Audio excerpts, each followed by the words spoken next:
And I'd say that there's kind of heavy emphasis here on the exploring. So this is really just like a beginning of our journey towards having to use LLMs with grammatical error correction, like we heard with everything else 2025. We have to use a bit of LLMs for things now. So we are starting to explore.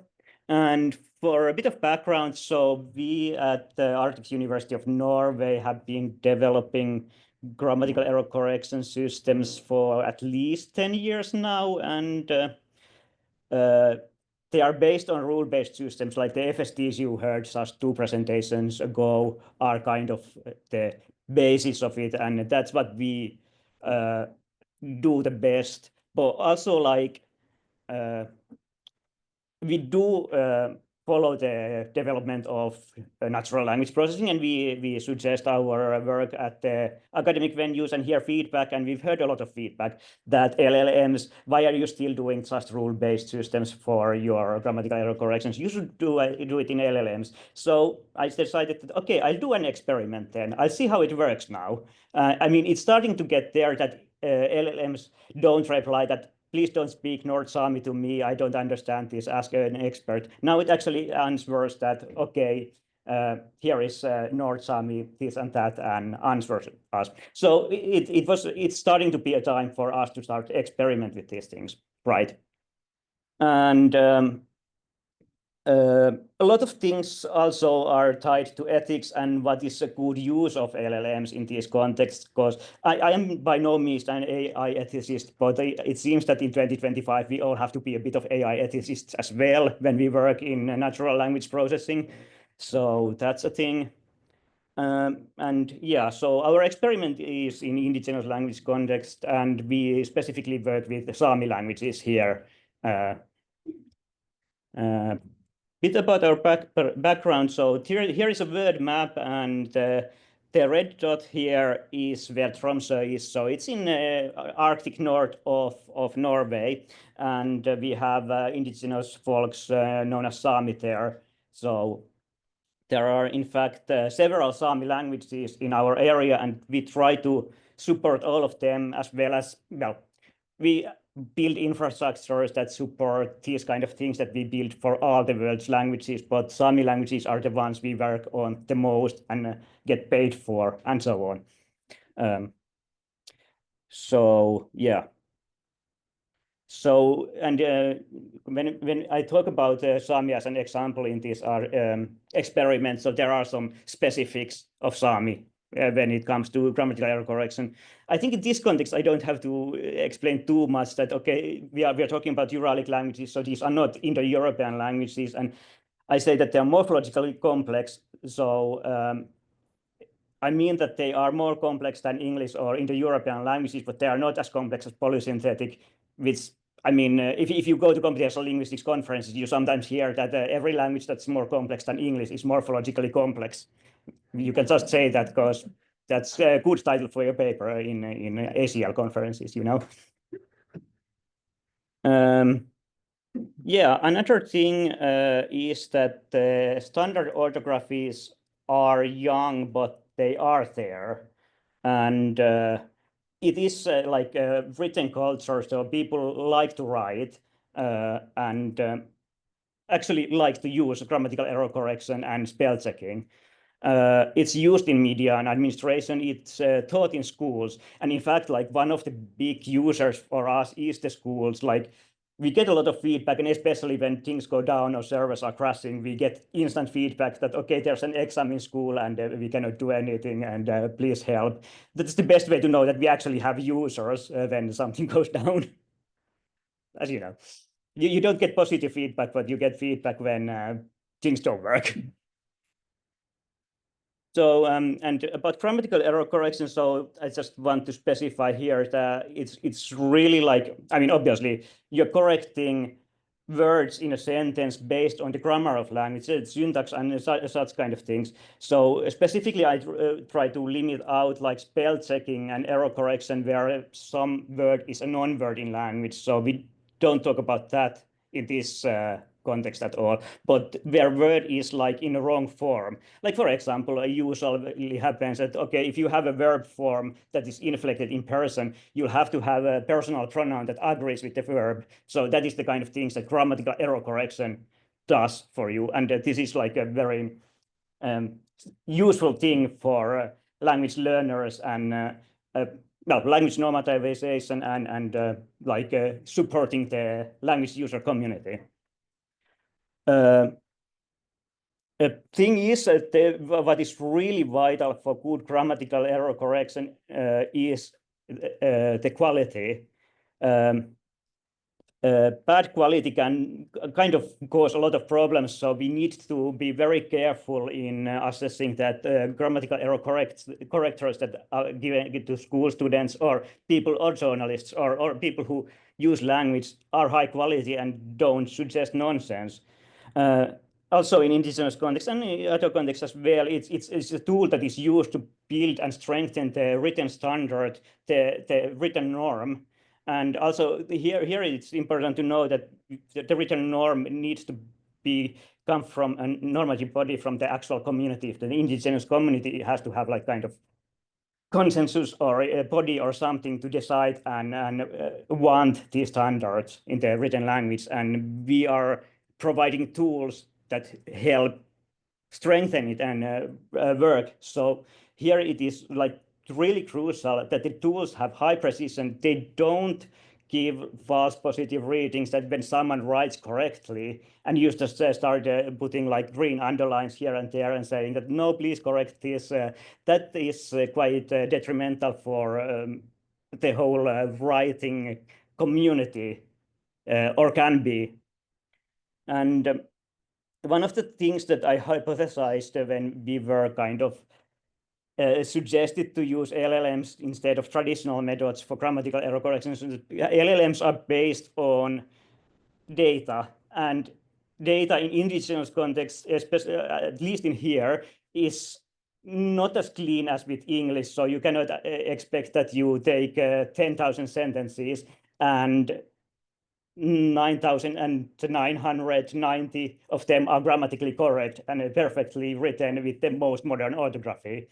The case is kind of very different. Like usually if you find sentences in corpus, they might be like learner sentences in Wikipedia, someone who is learning their first year, and that cannot really be used to teach an LLM for grammatically correct language or the correct language. But I mean, we still want to experiment if it's useful, and how can we use it? How can we make use of it if we can?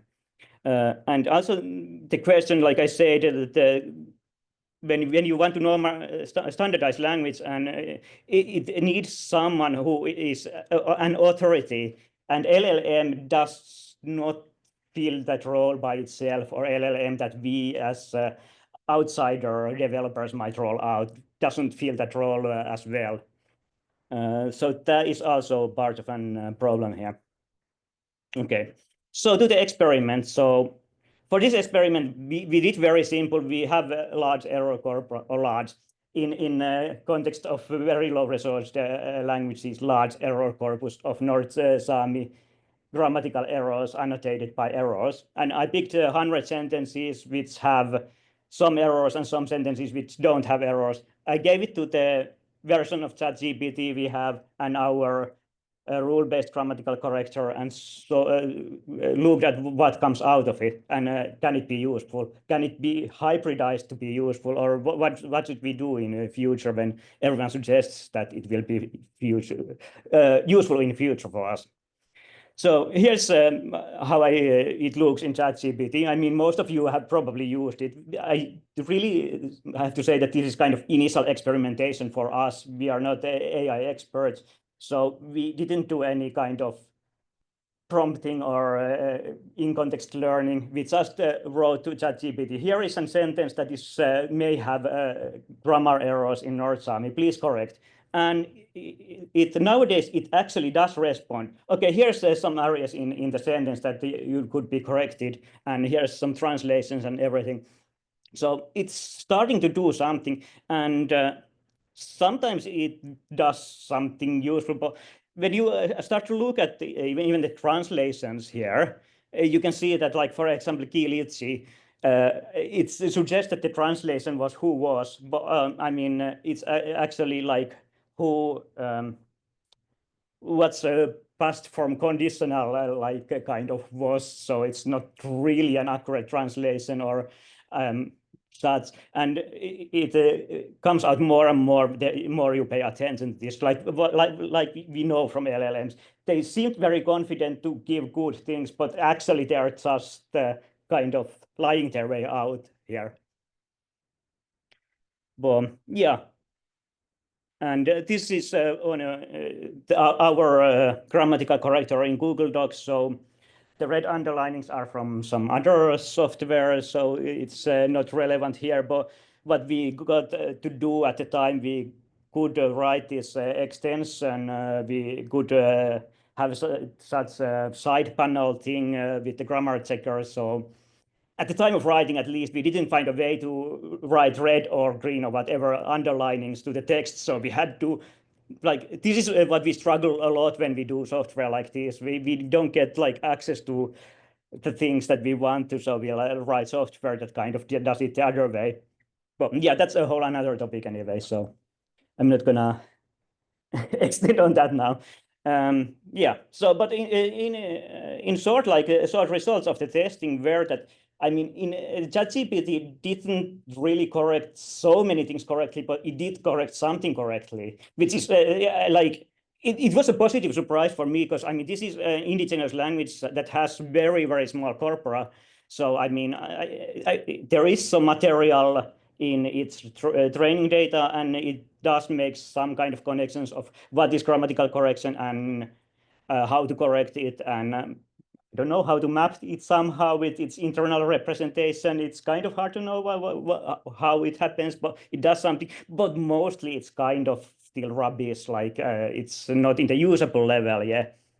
And just to mention that this test is like I took random sentences, so our system performed not super well. But here the thing is that I used the kind of version of our system that is not given to our users, that has kind of rules that produce false positives that we comment out for the final product to get the better precision, because we have kind of internal rules that if the precision is like under 90, we don't give it to users. Okay, well, for the actual conclusions so far is that LLMs at the moment are still kind of not at the level of rule-based grammatical error correction, and still not in the level that we would think of hybridizing them trivially or use kind of simple mixture or voting model or anything. But what we see now is that they are improving very rapidly, and especially for English. So that's why people keep recommending them to us, of course. And of course, there are methods like transfer learnings and things that might help. But also, one of the reasons why we have to comment on this every now and then is that we see it getting rolled in the commercial product. I thought, like a year ago, I thought that this was just a horror picture, but now I hear that actually Google, no, it was Microsoft, forces the AI assistant on in their Office products and waits people to pay for it. And it probably cannot very easily be turned on, so it'll start seeping into products. So we have to like do something to consider how we can be included in this. But also like yeah, I am also sometimes techno-optimist, that I can think that some kind of combination of LLMs using something would be useful for the future of grammatical error correction. But yeah, in general, conclusions that I have is that for language revitalization and standard building, we cannot give it to LLM, and we cannot really hybridize it yet in a way that would be useful or responsible for our use. But yeah, I don't have much more about that. Like, I hope you have maybe questions and ideas for the future. Thanks.